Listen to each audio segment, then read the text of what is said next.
Ledakan dan kebakaran hebat melanda Tel Aviv sejak seminggu terakhir.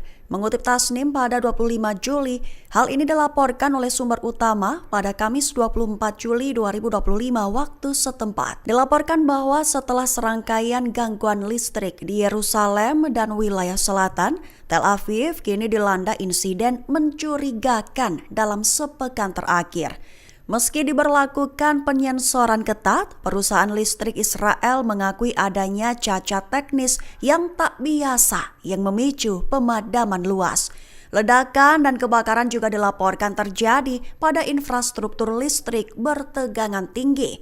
Adapun dalam 2 tahun terakhir, insiden serupa berulang tanpa kejelasan sumber dan hingga kini masih digolongkan sebagai gangguan misteri. Keputusan Prancis mengakui negara Palestina digambarkan sebagai pukulan telak bagi Israel.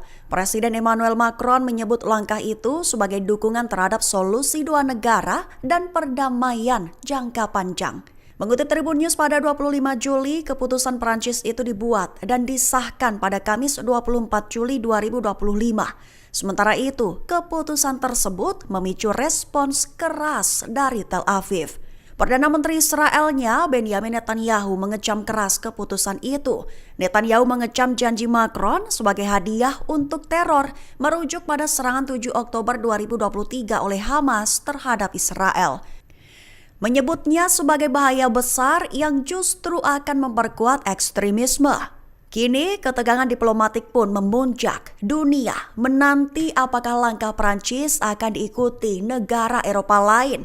Adapun dalam konteks ini, Dewan Regional untuk Permukiman di Tepi Barat yang dikuasai pendudukan menganggap bahwa kegagalan untuk merespons akan menjadi ancaman eksistensial bagi Israel.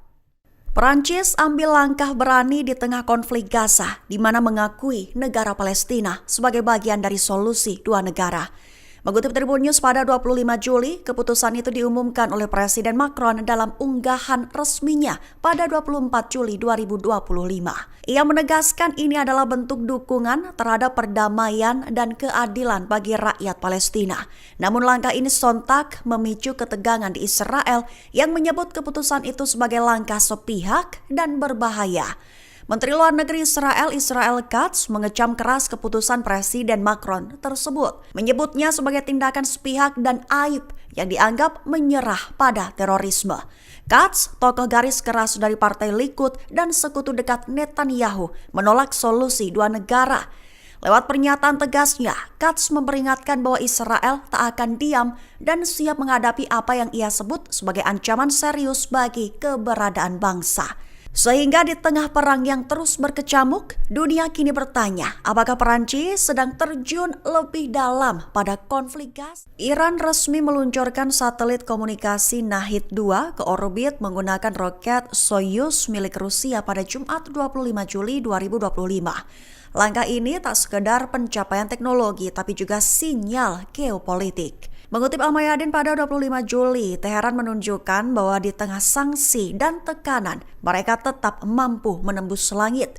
Di tengah sanksi internasional dan ketegangan global, Iran menunjukkan bahwa mereka tak bisa diremehkan dalam bidang teknologi luar angkasa.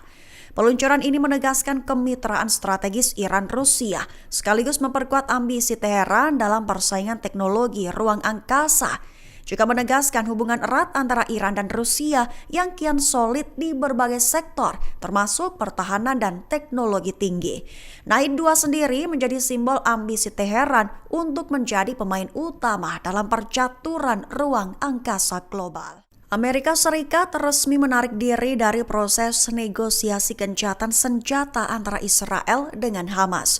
Washington menuduh Hamas tidak bertindak dengan itikat baik dan terus mengajukan syarat yang dinilai tidak realistis. Mengutip Tribun News pada 25 Juli, hal ini diutarakan oleh utusan khusus Amerika Serikat Steve Witkoff. Witkoff menyampaikan bahwa Amerika Serikat telah memutuskan untuk memulangkan timnya dari Doha guna melakukan konsultasi. Menyusul tanggapan terbaru dari Hamas yang dinilai menunjukkan kurangnya keinginan mencapai gencatan senjata di Gaza. Menurutnya, meskipun para mediator telah melakukan upaya luar biasa, Hamas dianggap tidak terkoordinasi dan tidak bertindak dengan itikat baik. Ia menambahkan bahwa Amerika Serikat kini akan mempertimbangkan opsi lain untuk memulangkan para sandera dan menciptakan stabilitas bagi rakyat Gaza. Witkoff juga menyayangkan sikap Hamas yang menurutnya egois, seraya menegaskan komitmen Amerika untuk mengakhiri konflik dan mewujudkan perdamaian abadi di Gaza. Diketahui keputusan ini menambah keruh situasi di tengah perang yang belum menunjukkan tanda-tanda mereda.